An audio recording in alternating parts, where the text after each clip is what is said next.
अभी तो रोज वैकेंसी आ रहा है। तो बिहार पुलिस बनना है कि दरोगा बनना है? बिहार सरकार की जो छात्रों के लिए, विद्यार्थियों के लिए जो योजनाएं हैं पढ़ाई के दरमियान, जब आपने 1 में एडमिशन लिया और अभी आप 12th में चले गए, तो किस किस योजना का लाभ आपको मिला और उस योजना का लाभ लेकर आपने क्या किया, क्या उससे फायदा हुआ? यदि योजना का लाभ नहीं मिलता तो क्या समस्या आती आपके पास? और इसके बाद जब आप 12th की पढ़ाई पूरी कर लेंगे, उसके बाद आपकी क्या प्लानिंग है? आप क्या बनना चाहते हैं जिंदगी में? और आगे जो 12th के बाद जो है वो आपके नौकरी के लिए या आगे की पढ़ाई के लिए कौन कौन सी योजनाएं हैं जिसका लाभ आपको लेना है, लेकर आप आगे बढ़ेंगे? और किस तरह की नौकरी करना चाहते हैं या कैरियर क्या बनाना चाहते हैं? स्वरोजगार लेना चाहते हैं, इंडस्ट्रीज बनना चाहते हैं, खिलाड़ी बनना चाहते हैं, या पढ़ लिख के डॉक्टर, इंजीनियर या अन्य कुछ बनना चाहते हैं? और उसमें फिर आगे जो योजनाएं इतनी बताई गई आपको या पहले से जो जानकारी होगी, उसका लाभ आप कैसे लेके अपने जीवन को बेहतर बनाएंगे? और जो आपके छोटे भाई बहन हैं जो भी यहाँ पे हैं पीछे बैठे हुए, उनको आप क्या सीख देना चाहेंगे? एक एक करके जो बोलना चाहते हैं, कौन बोलेगा? तुम में से सबसे पहले, एक मिनट, तुम में से पहले कौन बोलेगा? सोचना है पहले। मैं आपसे एक सवाल करूंगा कि आप आंगनवाड़ी सेंटर भी गई थी? आंगनवाड़ी 1 से पढ़ना शुरू की थी? 3 से? किस स्कूल में?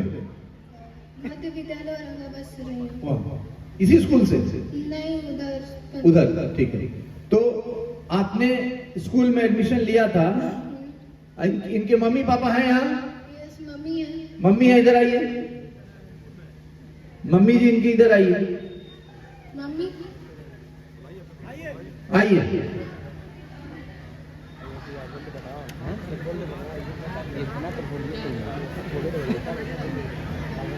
आप कितने भाई बहन हैं? एक भाई, 2 बहन। आपसे सभी बड़े हैं या छोटे हैं? भाई मेरे से बड़ा है और हम बीच, और बहन छोटी। भैया क्या करता है? भैया भी पढ़ाई करते हैं। कहाँ पे? पॉलिटेक्निक का मतलब तैयारी है। पॉलिटेक्निक? भभुआ कॉलेज में।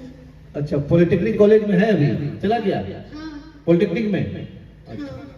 Government polytechnic college Bhabua? हाँ। अच्छा, वेरी गुड। देखिए, तो मम्मी इनकी कंसस है, मम्मी बच्चों के पढ़ाई के बारे में देख रही है, इसीलिए मम्मी। ये बताइए कि जब इनका एडमिशन आपने 3rd क्लास में कराया था तो आपको फी भी देना पड़ा था स्कूल में? नहीं, नाम लिखाना। पैसा भी देना पड़ा फी के, नाम लिखाने के लिए? नहीं, वहाँ पर सरैया स्कूल पर लिखा है ना। हाँ, तो पैसा नहीं ना देना पड़ा था? नहीं, ठीक है। और दीजिए अब इसको। तो निःशुल्क शिक्षा का एक मतलब है, सरकार 1 रुपया आपको एडमिशन फी 8th क्लास तक नहीं लेती है, ठीक है? और आपको क्या क्या लाभ मिला पढ़ने के दरमियान? याद है? 3री क्लास, 4था क्लास, 5वां क्लास में क्या मिला? पोशाक के लिए पैसा मिला, और किताब के लिए पैसा मिला, और खाना, मतलब मध्याह्न भोजन तो मिलता ही था, ठीक है। उसके बाद 9th में गई तो क्या मिला? 8th पास की, उसके बाद उसमें भी ड्रेस का पैसा आता था और खाना, साइकिल का पैसा मिला? हाँ, मिला। तो आप भूल गई हैं, ठीक। कितना पैसा मिला साइकिल का? 4,500 रुपया। साइकिल आपने लिया था? नहीं लिया था। यही गलती आपने किया है। साइकिल चलाना आता है तुमको? नहीं सर। नहीं आता। देखिए, साइकिल चलाना तुमको आता है? साइकिल खरीदी थी? तुम खरीदी थी साइकिल? कोई नहीं खरीदा।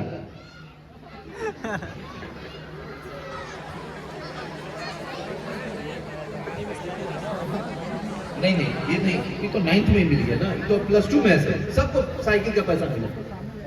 तो साइकिल नहीं, इधर वाला नहीं मिला होगा अभी इस साल करंट ईयर में। पहले इन लोगों को साइकिल तो पहले ही मिल गया होगा, 3 साल पहले साइकिल का पैसा मिला होगा। साइकिल का पैसा मिला था तुम लोगों को? लड़की को ही मिलना है पहले, उसको अभी नहीं मिला, वो इस साल मिलेगा, ठीक है? तो आप लोगों को साइकिल का पैसा मिला, आप लोगों ने साइकिल का पैसा नहीं, साइकिल नहीं खरीदा, कितनी बड़ी बात। साइकिल का पैसा क्यों मिला, साइकिल क्यों चलाना आवश्यक है बच्चियों को बताइए। क्योंकि उन लोग को स्कूल तक आने में कोई कष्ट आने जाने में कोई कष्ट नहीं हो, तेजी से स्कूल आए थे। और बोलो। अच्छा एक बात बताओ कि तुम अगर 4 व्हीलर चलाने लगे, तुम 4 व्हीलर चलाओ, कार, ठीक है, और तुम साइकिल, कौन ज्यादा शान से चलेगा? वो 4 व्हीलर वाला। और कोई पैदल चल रहा है, कोई साइकिल से चल रहा है, कौन शान से चलेगा? साइकिल वाला। तो इसीलिए आप लोगों को, बच्चियों को, सबसे पहले माननीय मुख्यमंत्री जी ने बच्चियों के लिए साइकिल योजना लाई, इसीलिए लाई कि आपका कॉन्फिडेंस लेवल बढ़े, आप दुनिया के सामने साइकिल चलाते हुए स्कूल जाएं, स्कूल से आए, बाजार जाना हो तो अपना साइकिल से जाएं, साइकिल गए, स्टैंड लगाए, सामान खरीदे, घर आए। तो आप लोगों ने साइकिल ही नहीं खरीदा, ये तो प्रधानाचार्य को चेक करना चाहिए था और गार्जियन लोग की बैठक बुला के कराना चाहिए था। चलिए, इसके बाद आपको क्या मिला? 10th पास की तो क्या मिला?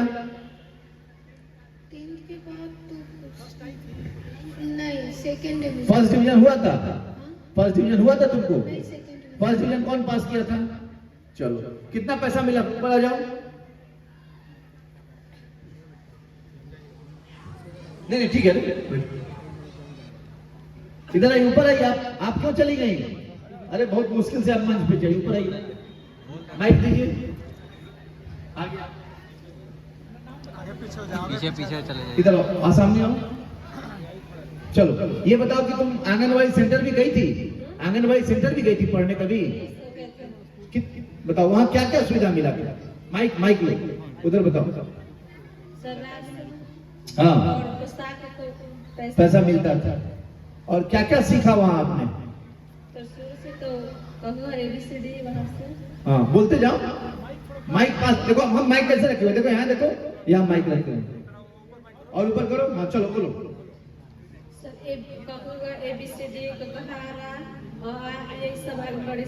मिला।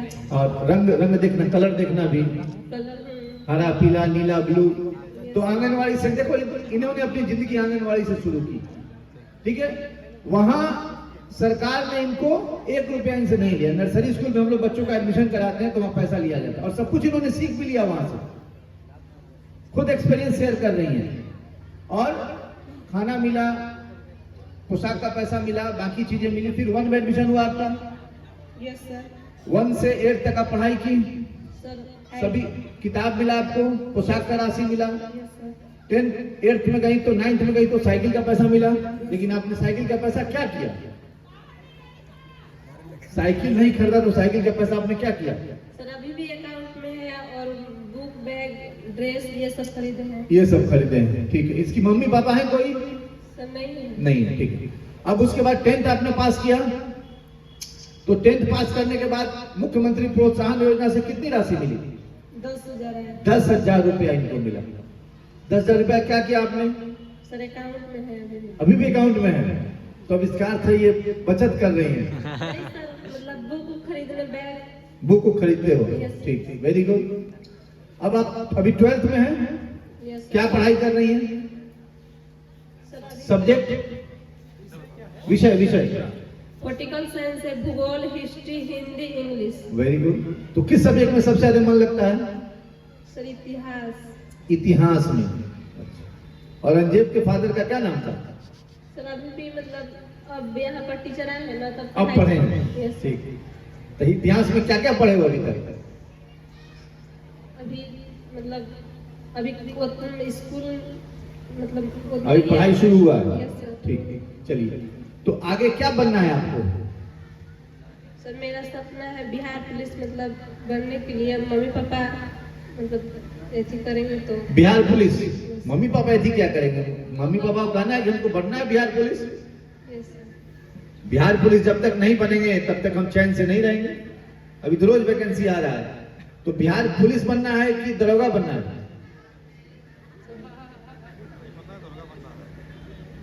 बोलिए। ऐसा ही है वो महिला, ऐसा ही जो, बताइए बताइए क्या बनना है? इधर आओ। सिपाही बनना है, कांस्टेबल बनना है या दरोगा बनना है?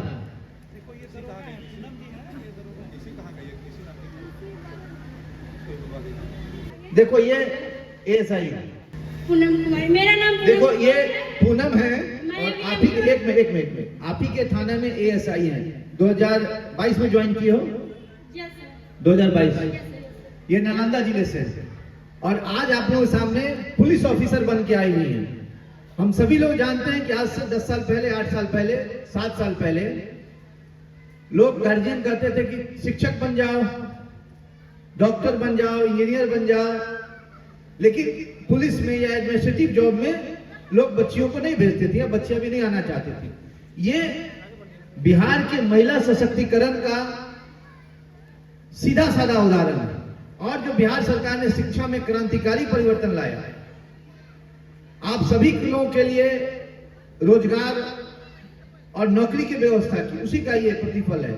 मैं चाहूंगा कि आप अपना एक्सपीरियंस जो आप 1 क्लास से आपने पढ़ाई की, कैसे पढ़ाई की, बिहार सरकार का कौन कौन सी योजनाओं का लाभ आपको मिला और कैसे आप अपने लक्ष्य को निर्धारित किए और कैसे आप आगे बढ़ी, मैं चाहूंगा कि अपना पूरा एक्सपीरियंस इन बच्चों से, अभिभावकों से शेयर करें ताकि ये भी आगे अपने करियर बनाने में आपके करियर को सुन के ये थोड़ा इंस्पायर हो और आगे बढ़े।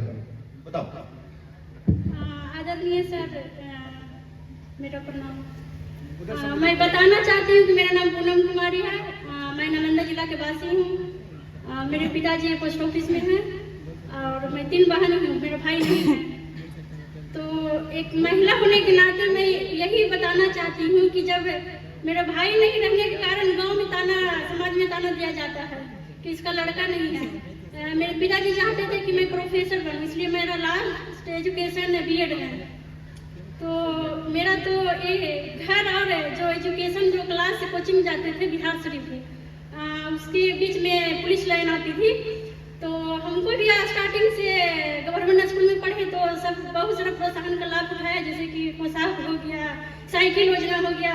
तो हम साइकिल से करीब 12 किलोमीटर तक पढ़ने के लिए बिहार शरीफ जाते थे। उसी रास्ते के बीच में पुलिस लाइन आती थी, तो जब कांस्टेबल जो भी है वर्दीधारी रोड पर जब अपना ड्यूटी करते थे तो वहाँ पर मेरी साइकिल का ब्रेक लग जाता था। देखते थे कि मतलब कैसे पढ़ाई कर रहे हैं, कैसे यहाँ तक पहुँचे हैं। हम हर किसी से पूछते थे कि मैडम या सर आप बताइए कहाँ से पढ़ाई की है, कहाँ यहाँ तक कैसे आप पहुँचे। तो बोलते थे बाबू अभी जो भी स्कूलिंग का पढ़ाई है कंप्लीट करो, आगे खुद ही रास्ता खुलता जाएगा। तो ऐसा ही चलता गया। कंपटीशन की तैयारी करते रहे। मेरा बीपीएससी का क्वाल भी हम 50 में तो प्रोत्साहन के लिए हैं, लेकिन इंटरव्यू क्वालिफाई नहीं कर पाए। 65 में बीपीएससी 65 में बीपीएससी पास करने के बाद आप सभी लोगों को मालूम है कि सभी बच्चे हो या बच्चियां हो, किसी वर्ग के, सभी को 50,000 रुपया बिहार सरकार देती है। एक प्रोत्साहन राशि देती है 50,000 रुपया कि आपका आत्मबल बढ़े और मेंस की तैयारी जो करनी है, किताब कॉपी या अन्य जो सुविधाएं हैं, वो उस 50,000 रुपया से ले और लेके मेंस की तैयारी करे और उसके बाद उससे फाइनल कंप्लीट करे और प्रशासनिक अधिकारी बने। आपको जानकर ये खुशी होगी कि इस बार जो प्रगति मेहता, क्या नाम है उसका, प्रियांकी मेहता, जो टॉपर है बीपीएससी की, प्रियांकी मेहता, वो भी इस योजना का लाभ लेकर टॉपर बनी। आप ये समझ लीजिए, बीपीएससी में जो प्रोत्साहन राशि, मुख्यमंत्री प्रोत्साहन राशि जो दी जा रही है, उसका लाभ लेकर और वो अच्छे से उसने पढ़ाई की, किताब कॉपी और बाकी चीजें इस योजना का 50,000 रुपया लेकर उसने खरीदा और टॉपर बनी पूरे बिहार का। बताओ आगे। इसलिए पढ़ाई के लिए पैसा जरूरी नहीं है, पढ़ाई के लिए हौसला जरूरी है। आप जब अपने आप में विश्वास बना लीजिए कि हमको यहाँ तक पहुँचना है तो रास्ता अपने आप बनेगा। कंटिन्यू पढ़ाई करते रहिए। और खासकर जो माता लोग आए हैं, बहन लोग आए हैं, हम उनसे इतना ही कहना चाहते हैं कि आप अपनी बच्ची पर ध्यान दीजिए। ये है जरूरी है कि जैसे कि अभी तक थाना में बहुत सारा केस आ रहा है कि जो भी नाबालिग लड़की है वो मतलब कि लड़का के साथ इन्वॉल्व होकर पढ़ाई से डिस्टर्ब होकर डाइवर्ट होकर इधर मतलब कि लापता होने के केस भी दर्ज हो रही है। तो आप ध्यान दीजिए, आपकी बच्ची स्कूल जा रही है, स्कूल से कब आ रही है, घर क्या कर रही है, किस बुक के लिए पैसा मांग रही है, कहाँ आ रही है, ये सब आप पर निर्भर है। बाकी तो आप इंडिपेंडेंट हैं, आप जहाँ भी चाहें, जहाँ भी लड़की को भेज सकते हैं पढ़ाने के लिए। हमारे जो माननीय मुख्यमंत्री है इतने सारे प्रोत्साहन दे रहे हैं, खासकर महिला के लिए 35% आरक्षण भी दिए हैं। तो आप इसका जरूर लाभ उठाएं। ये एक बात मैं और जानना चाहूंगा तुमसे कि 10th पास करने के बाद 10,000 रुपया आपको मिला होगा? जी जी बिल्कुल। 9th में आने के बाद इनको साइकिल मिला, तो साइकिल से स्कूल जाती थी 12 किलोमीटर। और 10th पास करने के बाद आपको 10,000 रुपए की राशि मिली जी होगी। जी उस राशि का आपने क्या किया? सर, उस राशि का जब हम 11th में कोचिंग में एडमिशन लिए तो हमें अभी भी याद है सर, उसमें कोचिंग पंकज त्रिपाठी सर थे, 6,000 उनका फी था, लेकिन मेरे पास उतना राशि नहीं था सर। 4,000 रुपये हम दिए थे, 2,000 बाकी रखे थे। उसके बाद जो भी फिजिक्स का, केमिस्ट्री का सारा कोचिंग पकड़े तो सर उसमें सारा चलिए, पैसा तो उससे लगा। उस पैसे को उन्होंने शिक्षा में खर्च किया। वो 10,000 रुपए इनके लाइफ के लिए बहुत बड़ा वरदान साबित हुआ। आप सोच रहे हैं कि 6,000 रुपया भी इनको देने के लिए नहीं था, तो उस पैसे में से 4,000 रुपये इन्होंने दिया और 2,000 रुपया माफ कराया। तो कितना सहायक हुआ वो 10,000 रुपये, ये समझ लीजिए। राशि हम कहेंगे अरे 10,000 रुपया, लेकिन 10,000 रुपया कितने उस कैरियर के लिए सहायक हुआ। और इसके बाद आप निश्चित रूप से इस सेवा में आई हैं, तो जो बिहार सरकार ने 35% महिलाओं के लिए आरक्षण लाया, उसका लाभ आपको मिला? Yes sir. लाभ मिला, यस सर। तो कितनी बड़ी बात है। पूरी 65वीं बीएससी का 50,000 स्कॉलरशिप भी हम हासिल किए। हाँ, और पीटी के बाद 50,000 रुपए वो भी मिला इनको। उसको वो पैसा क्या किया, तो जमा कर दी होगी? नहीं सर, वो उस समय मेरा बीएड का, अच्छा, बीएड में उन्होंने एडमिशन लिया था उस पैसे से। देखिए, तो मैं यही कहना चाह रहा हूं, बिहार सरकार यही कह रहा है कि पैसा नहीं है मेरे पास, इसका बहाना नहीं बनाना है अभिभावक को। हम लोग गांव में जाते हैं, इतना दुख होता है जब अभिभावक कहते हैं, हम पूछते हैं कि आपका ये बच्चा क्या कर रहा है, तो सर पढ़ाई छुड़ा दिए, कहाँ पढ़ पा रहा है, पैसा नहीं। आप ये बताइए कि पैसा कहाँ बाधक है किसी बच्चे के कैरियर के लिए। बिहार सरकार ने ऐसी योजना लाई है, और इसके बाद ही नहीं, क्योंकि ये तो एएसआई बन गई, इसके बाद भी जैसे आपको +2 आपने कर लिया, आप में टैलेंट है, आप इंजीनियरिंग कंप्लीट कर गए, मेडिकल कंप्लीट कर गए, उसके बाद भी सरकार आपको 4 लाख रुपए का दे रही है इंजीनियरिंग कॉलेज में फी भरने के लिए, मेडिकल कॉलेज का फी भरने के लिए, नर्सिंग कॉलेज का फी भरने के लिए, बीएससीएजी के लिए, एमबीए के लिए, बीबीए के लिए, डीआरसीसी में स्टूडेंट क्रेडिट कार्ड योजना जो है उसके माध्यम से। और वो पैसा आपको जब आपको नौकरी ज्वाइन करना है, वो अभिभावकों का बर्डन नहीं है। वो जब बच्चा नौकरी ज्वाइन कर लेगा, इंजीनियरिंग का करके, मेडिकल करके या कोई भी करके, तब वो धीरे धीरे पैसा 4 लाख रुपया चुकता करना है। और +2 करने के बाद जो बच्चे कहीं एडमिशन नहीं लेते, अपनी तैयारी शुरू कर देते हैं डिफरेंट एग्जाम के लिए, क्लर्क के लिए या बनरक्षी के लिए, या जो भी एग्जाम आईएएस बेसिस पर होता है, तो सरकार 1,000 रुपया प्रति महीना 24 महीने तक 24,000 रुपया एक महीने देती है कि आप अपना स्टेशनरी खरीदो, किताब खरीदो, कॉपी खरीदो, बाकी चीज खरीदो, और अपनी तैयारी कंटिन्यू करके तुम नौकरी ले लो। और वो पैसा रिफंडेबल नहीं है, वो पैसा वापस नहीं करना है, वो भी एक प्रोत्साहन राशि की तरह है। तो यह आप समझ लीजिए कि आपकी आर्थिक स्थिति कैसी भी है, ये मतलब नहीं है आपके बच्चे क्या, जो आपके बच्चे में जो टैलेंट है, जो उसमें पढ़ने की प्रतिभा है, उसके अनुसार उसकी पढ़ाई पूरी करेगा और अपनी नौकरी भी वो ले ले। पूरी तरह बिहार सरकार पूरा इसमें सहयोग कर रहा है।